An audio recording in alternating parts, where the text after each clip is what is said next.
going on, everybody? This is Light It Up Sports. I am back again. My name is Tim Stainrod. Today we are here with Sherrad Preezie Blue. What's going on, Yes, man? sir. How you doing, man? Good. Blessed, Thank you blessed. for coming, man. Appreciate it. Appreciate y'all having me, man. Thank you. So before we even get started, if you remember from the very first episode, Sherrad's name was brought up. It was supposed to be our second guest, but things didn't work out.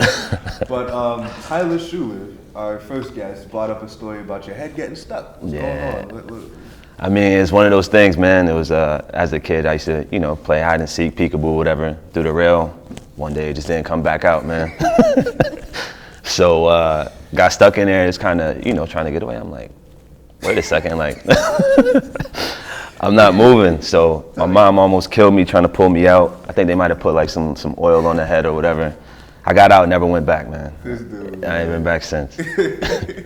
That's hilarious. Yeah. Well, a brief introduction, man. Sherrad is a Norwalk native, older than me, a little bit of the older class. What year did you graduate? High school? Yeah, high school, yeah. 04, man. 04. 04. Our last guest, Will, he was what, 04? He was 03 or 04. 03. Yeah. Yeah, so we, talking to the older guys these next few episodes. So just to get started, tell me about your early start, man, in basketball. Early inspirations, favorite players, anything like that? Yeah, so, I mean, I've played basketball for as long as I can ever remember. Just from Biddy, like maybe 6 years old, playing organized basketball. So it's really all I ever knew. And then back then, everybody hooped. So, you go to Neon, you can go to Washington Village. There's a basketball court there, people were playing. Will said the same thing last time, actually. Yeah. Episode. So it's different nowadays in that aspect. But as far as inspiration, I would say a lot of it was just, self-within and my mom. You know what I mean? Like my mom was just a person that, if you're gonna do something, you do it to the best of your ability, you go hard with it. So that's what I would do, man. Play basketball, try to stay competitive, and just kind of kept with it. That's literally all I did. Yeah, so it's different nowadays to see, how kids treat the game, I guess, for lack of better words, but yeah. Oh, yeah, we're gonna talk about how kids treat the game today versus how it was. Yeah. But okay, so did you have a favorite NBA player growing up? Or that you patterned your game after, at least? Nah, honestly, I would say I patterned my game after people that I consider to be OGs around here. So you had people like Danye Brown, was like a point guard to me back then.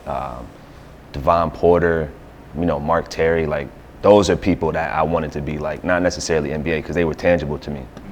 So those are people I would go anywhere around here to watch play. Wow. Even like my older cousin, Keith Sellers, Keita June, like I was just around a good basketball pedigree around here. So I mean, I would watch the NBA, but I can't really say I idolize somebody in the NBA like that. Okay. Yeah. Okay. Word. So you're talking about growing up in Norwalk and how, because Will also mentioned this too, and actually Tyler mentioned this as well, how back in the day everybody used to be either, if you were in the league or at Ben Franklin, if you weren't at either of those, you were at the beach. Yep. You were at Flax. Yep. You were at Strawberry Hill. Yep. You know what I mean? You was somewhere outside, balling. Meadows Garden. Yep. You know what I mean? MG, So yeah, it's for like, sure. For sure. But nowadays, I mean, you'll be lucky if you see like Yeah. Anybody on the court. anybody. Yeah. So that's a sad time of day we are, man. But talk about high school now. Like as far as because by then you realize, okay, this is what you were doing. You were a ball player. How was that? Like figuring out your game at the high school level, and then potentially hitting some growth spurts, looking at colleges more seriously. Yeah. Like, what was that time in your life like? So high school, I would say, was a huge transitioning period for me. So my first few years, I went to a prep school in Stanford. At the time, it was called King Lo Haywood, but now I think it's just called the King School. Yeah, I remember that. So ended up going there as a freshman. Wasn't really what I was used to in terms of diversity, honestly. And I ended up starting as a freshman as well. So I'm probably, at that point, 5'6", 120 pounds soaking wet.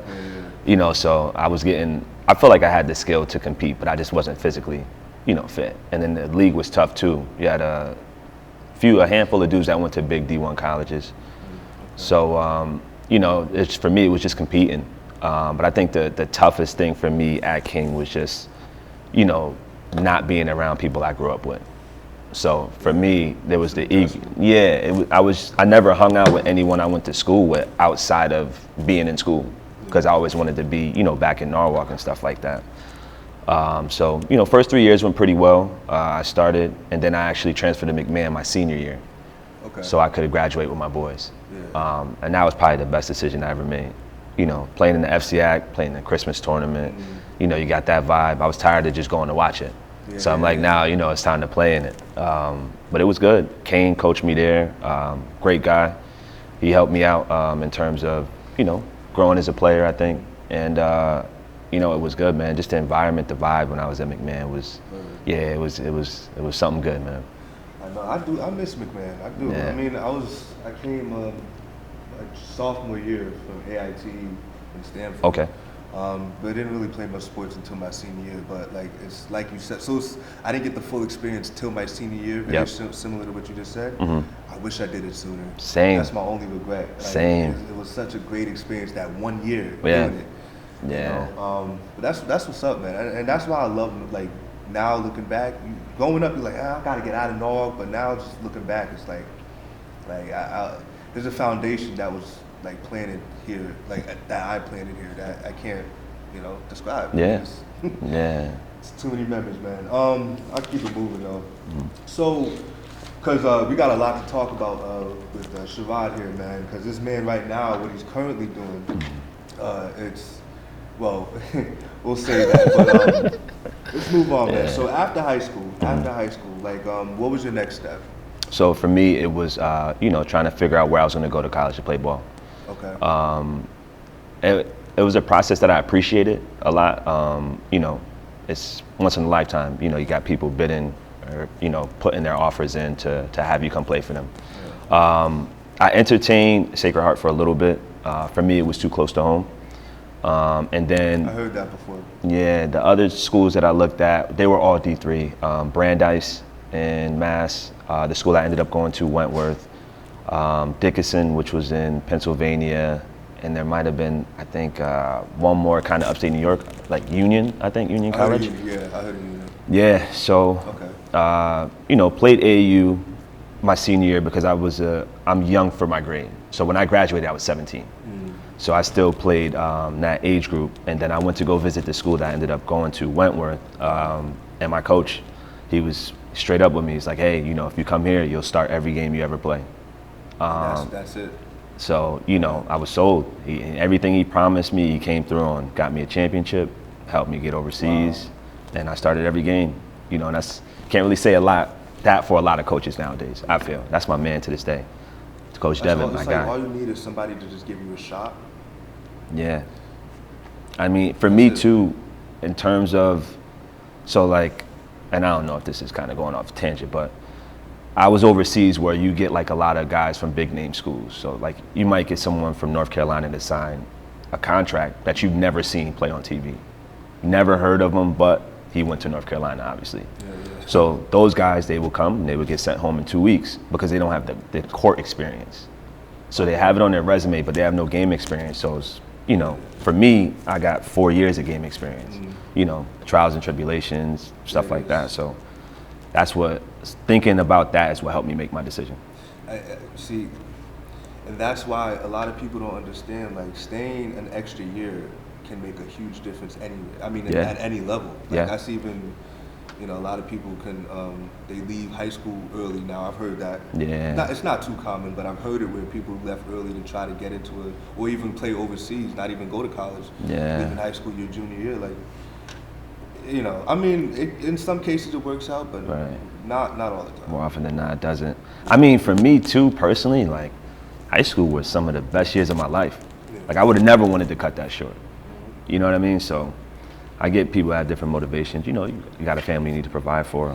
Cool, but I don't think you should rush the process. Yeah, of course. So you mentioned playing overseas. Yeah. Briefly tell us about that. Like, how was that experience? Being away from home, family, and then one question I asked Will, and Tyler was the language barrier. Okay. Did you run into that issue, and how was that on court? Yeah, so at first, when I graduated, I ended up going with the tour team to Germany. So we were there for 2 weeks. That was a grind, if I'm honest. Like, it wasn't really what it was presented to be.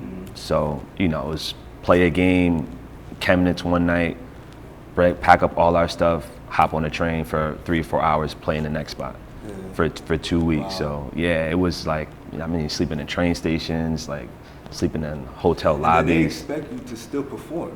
Exactly. That's the thing, man. Exactly. So I mean, with the tour teams, definitely make sure you do your research, because I didn't leave the house for like a week when I got back. I'm sure. Yeah. So. Comatose. Yeah, man. Nobody gonna see you. So after that, I ended up getting a contract offer that I had turned down originally to go to Germany. Okay. So I went to go play in England. My first contract was with a team called the Northampton Neptunes. So part of that contract was me doing coaching, which was my first time actually getting into that. So I would go to elementary schools and put on sessions for kids. Oh, okay. Yeah, so over there, it wasn't coaching in terms of like a team aspect. It was kind of teaching them the basics, making it fun for them. So I played there that year, came back, and then I actually ended up going to Worthing. That's what that jersey there is from. So I went from the 3rd division to the 1st. Nice. So it was wow. Crazy transition talent. Let's not just breeze past that statement. Yeah. That's amazing. Yeah, it was, I mean, I think life is a lot about connections and who you know. So yeah, there was a person that had seen me play when I was in Northampton, and his mom was the secretary of that team. So they needed a point guard. My agent had reached out, and I guess the team officials hit him up and was like, hey, do you think you can really play? And he co-signed it, so they signed me.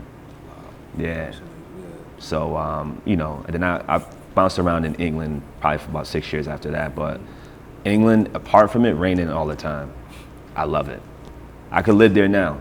You know, I tell my lady that now. I talk about England. Oh, why don't you go live there? Like, yo, come on, man. But you know what? I'm to interject, yeah, because as I'm talking to you, and it's like subconsciously, it's something I've always known about you. I haven't known you too long. Like I've seen you, but as far as me and you actually knowing each other, speaking, it hasn't been that long. But in the time I've known you, like there's not a maturity, but there's there's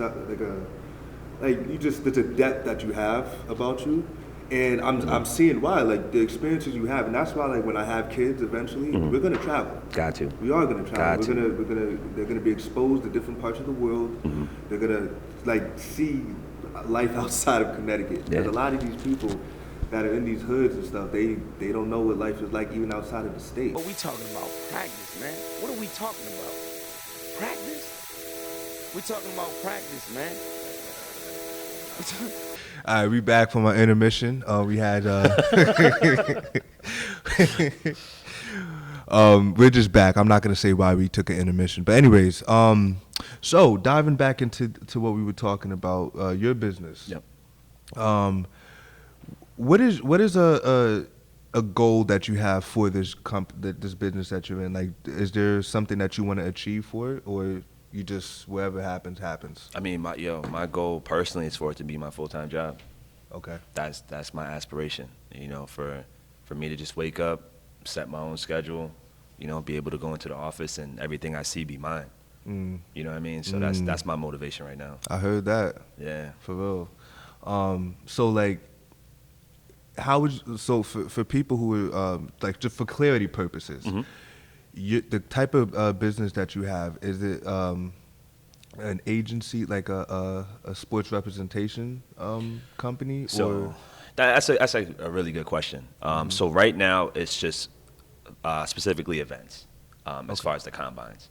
But the soccer side of it, like there is an agency that is attached to our business. Okay. It's called Visa Management. So everything is Visa: basketball Visa, soccer Visa, Visa Management. That's kind of how the branding goes. So it might be something where down the line we do get into that. But right now, just kind of focusing on getting the events off the ground, and then we'll bring the youth aspect into it too. Okay. Yeah. Okay. So you also coach, correct? Yeah. Okay. Talk about coaching. And one question I do want to ask you, playing a couple years ago and how the game, because since the early 2000s till now, even you don't have to go as far back as the 80s and 90s, like 2005, 2008, even.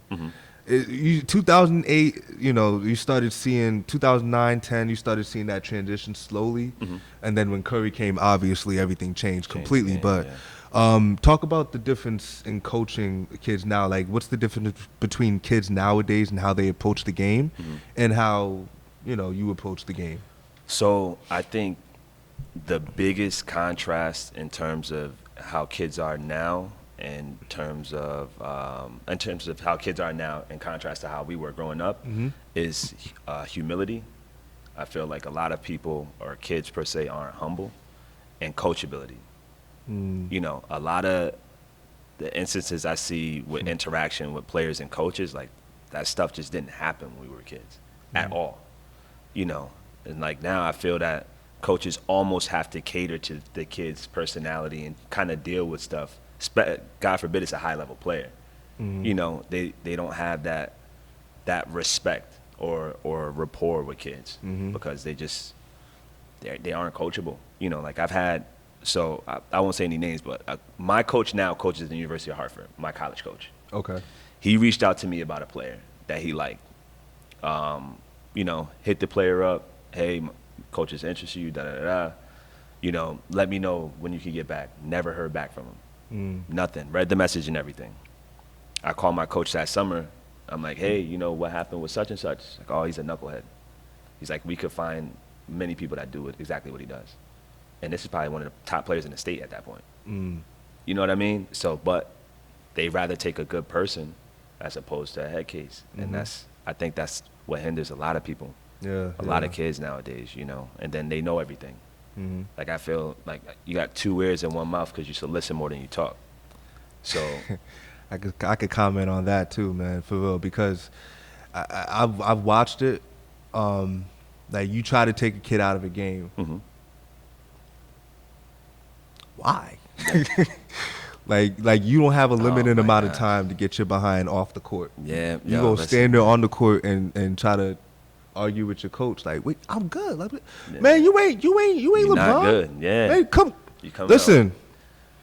The worst part about that is it's not always a bad thing to be subbed. It's like, I deal with that to an extent now. It's like, oh, coach, why are you taking me out? Like, strategic thinking. Like, your strength is not this man's strength, and at this moment of the game, I need his strength more than I need your strength. Exactly. It's not even. Kids don't understand that. They just think I'm not good. Why are you taking me out? Like, nah, man. And I see that as I get older, bro. And I'm starting to see more the business side of the NBA as well. Yeah. I see that. Yeah. I see it now. It sucks, but I see it. Yeah. But I see this point as well. So but yeah. So. Nah, it's just it's tough, man. Like, the gems nowadays are the kids that are humble and listen. That'll just go, they put the work in, and they go about their business. You know what I mean? Like, all this life, you got dudes throwing up signs and threes and all of that. Like, we didn't do that. Like, I hit a three, I just go back on D. Yeah. Even now, if you see basketball clips of me, you never see me celebrating anything. You know what I mean? I go on, I do what I do. And did we win the game yet? what we celebrating? Yeah, so it's like, I don't know. Let me not say that, because I know myself. I'd be like, yo. But but honestly, what are we celebrating? We didn't win the game, so I know that's what's up. Yeah, man. I done seen kids celebrate off a layup and then they man scored the next time. That's an instant timeout. Timeout and come talk to me. Come talk to me after you take this seat. But that's it, man. I just think just be a good person. Like, you know what I mean? Make a coach want to coach you and want to help you out. Because if not, especially the better players with the bad attitudes, once you're done helping them out, they got nothing for you. That's why so many cats have respect for Reese, man. Yeah, God bless him. Definitely, rest in peace, Reese. Yeah, because it was bigger than basketball with him, man. He's, as far as lives being affected, he affected you as a person, as a young man. Yeah. Not as a player, as a young man. And he was in the places that we grew up. So you saw him outside of coaching. You might have seen him at the park or something like that. So what he said, it resonated more. So I didn't like talk to him as much. I mean, because he was a security guard at McMahon. Yep. But I saw it. I saw how everybody responded to him, Yeah. talked to him, you know, and Yeah, man. so that's what makes the difference. That's Yeah. definitely what makes the difference. But so that's what's up, man. Everything you said as far as your business, that was amazing. Keep going. Yeah, definitely. Because you Man. never know what that type of, job or company or business could lead to. I'm talking like international level. That's the plan. I'm telling you, because if you start picking up sports that are non-American, like even rugby, Yeah. or I'm serious. No, rugby's huge in England. So Or listen. cricket, Yeah. or whatever, tennis, whatever. You can get somewhere.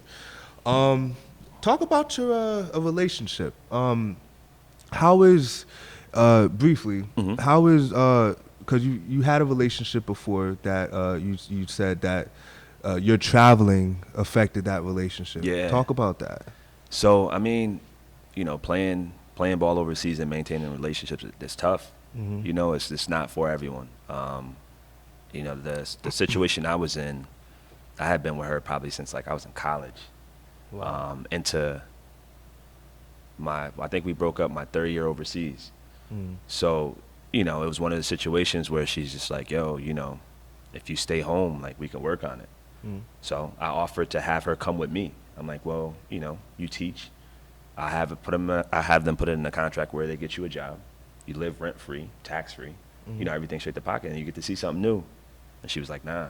Mhm. So I was like, yo, you can't ask me to give up on something that I've worked on all my life for something that you've been doing for a few years. So that was it. Yeah. Just had to chalk it. So it's not for everybody, man. The ones that can maintain it and do it, kudos, because it's a lot. Time difference, like I'm 5 hours ahead when I'm in England and here. Yeah. So coordinating that time around practices, whether she can come out and come see me or not. So it's tough, man. And she's away from her friends and Yeah. her family, and it's a lot for her to transition into. So Yeah. I understand both sides. Yeah, for sure. But that's the struggle. It's part of the game, man. That's part of it, man. Part So, of the game. and not talking bad on that at all, but it's Yeah. just that's part of what happens when you're in that situation. But your relationship now, Yep. just talk about that. Like, how is that as far as like this phase of life Nah. and I'm good, you- man. you Yeah, nah. yo, the smile, this man, she Nah. she must be cooking for you or something. That's my lady, man. She provides balance. You know what I mean? That's I good. feel like she's very, She driven seems very and- nice. I mean, I don't talk to her, but she seems like a very nice young lady. She alright, man. She alright. Nah, I love you. I love you. tried. I tried. love it, yo. that's his fault. Nah, but she's Nah, good, yeah. man. Like she's pushed me to be a better person and changed me. That's what's in, up. in different ways that I approach things and my patience with certain things. Like she's had a lot to do with that. So I value that, man. Like when you find the one that's supposed to provide substance, outside of the superficial stuff, and that's what I feel that she does on a deeper level. So That's all you can ask for, man. yeah, man. That's Yeah. this might give me some brownie points too. I need that. I need all of that. That's good, man. So Yeah. I mean, I see you doing your thing, bro. I mean, that's amazing. So we're gonna kind of wrap up. I mean, we kind of hit a lot of points. We're definitely gonna have to get you back in here for a part 2. Yeah, for sure, man. Because we got a lot of stuff we could talk about in regards to just free agency. Yeah, man. Just I mean, current events. So we're gonna have a separate podcast in the future, ladies and gentlemen, about just non-life stuff. We're gonna just talk. Yeah. But we had to get Sherrad in here to have him share his story. So Sherrad, thank you so Yo, much for bless, coming, man. Appreciate y'all having me. Jared, my guy. Appreciate you, man. Definitely, man. So today, before we end, we want to shout out to Hollow Hoops. And get this shot over here. Bong. We Gotta zoom it in. Zoom it in. Now, if y'all would have turned off these lights, this thing would reflect. Yeah. Great ball. So look out for this. It's gonna be on the rise. So shout out to Hollow Hoops. There we go. Yeah, man. Also, Jared, we're gonna get him signing our thing. But anyways, this is Light It Up Sports, ladies and gentlemen. Sherrad, again, one more time, thank you for coming. One more Appreciate dap. y'all having me, man. And until next time, see you then. Yes, sir.